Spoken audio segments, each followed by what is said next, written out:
Straight ലൈനിൽ uniform മോഷനിൽ move ചെയ്യുന്ന ഒരു ബോഡിയോ അല്ലെങ്കിൽ നേരത്തെ നമ്മളുടെ ബുക്കിൻ്റെ കേസ് പറഞ്ഞ പോലെ സ്റ്റേഷനറി ആയിട്ട് ഇരിക്കുന്ന ഒരു ഒബ്ജക്റ്റോ ആണെന്ന് വിചാരിക്കാം. ആ രണ്ട് ഒബ്ജക്റ്റും യൂണിഫോം മോഷനിൽ സ്ട്രെയിറ്റ് ലൈനിൽ മൂവ് ചെയ്യുന്ന ഒബ്ജക്റ്റ് അതേ യൂണിഫോം മോഷനിൽ സ്ട്രെയിറ്റ് ലൈനിൽ തന്നെ മൂവ് ചെയ്തുകൊണ്ടിരിക്കും. അതുപോലെ തന്നെ മീൻസ് ഒരു സ്റ്റേഷനറി ആയിട്ട് നിൽക്കുന്ന ഒരു ഒബ്ജക്റ്റ്, ഇപ്പോൾ ഗ്രൗണ്ടിൻ്റെ സെൻട്രൽ പോർഷനിൽ നിൽക്കുന്ന ഒരു ഫുട്ബോൾ, ആ ഫുട്ബോൾ അവിടെ തന്നെ നിന്നുകൊണ്ടിരിക്കും അൺലെസ് ഓർ അണ്ടിൽ എന്താണ് പറഞ്ഞത് an external force is acting on it. ആ ഒരു ഗ്രൗണ്ടിൻ്റെ സെൻറ്ററിൽ സ്റ്റേഷനറി ആയിട്ട് ഇരിക്കുന്ന ഫുട്ബോളിൽ ഒരു പ്ലെയർ വന്നിട്ട് കിക്ക് ചെയ്യുന്ന സമയത്താണ് എന്ത് സംഭവിക്കുന്നത്, ആ ഒബ്ജക്റ്റിന് മോഷൻ സംഭവിക്കുന്നത്. അതുപോലെ തന്നെ നീങ്ങി വരുന്ന ബോളിനെ യൂണിഫോം മോഷനിൽ നീങ്ങി വരുന്ന ഒരു ബോളാണ് അസ്യൂം ചെയ്യുക. ആ യൂണിഫോം മോഷനിൽ നീങ്ങി വരുന്ന ഒരു ബോളിനെ ഒരു പ്ലെയർ അയാളുടെ കാലുപയോഗിച്ച് സ്റ്റോപ്പ് ചെയ്യുമ്പോഴാണ് ആ ബോൾ സ്റ്റോപ്പ് ചെയ്യുന്നത്.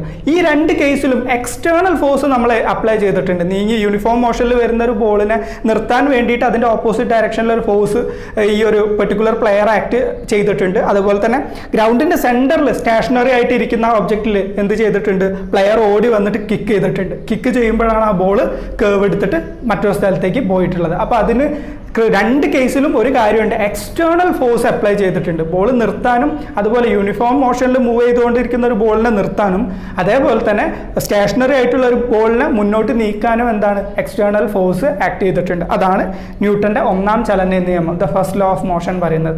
A body will continue to be in the state of rest or uniform motion along a straight line. ഒന്നെങ്കിൽ റെസ്റ്റിലോ അല്ലെങ്കിൽ uniform motion along a straight ലൈനോ ഹാപ്പൻ ചെയ്യും.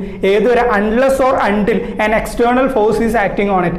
ആ ഒരു പെർട്ടിക്കുലർ ഒബ്ജക്റ്റിൽ മറ്റൊരു എക്സ്റ്റേണൽ ഫോഴ്സ് ആക്ട് ചെയ്യുന്നത് വരെ എന്നാണ് പറഞ്ഞത്. ക്ലിയർ ആണല്ലോ? ഒന്നുമില്ല, മനസ്സിലാക്കാൻ വളരെ എളുപ്പമാണ്.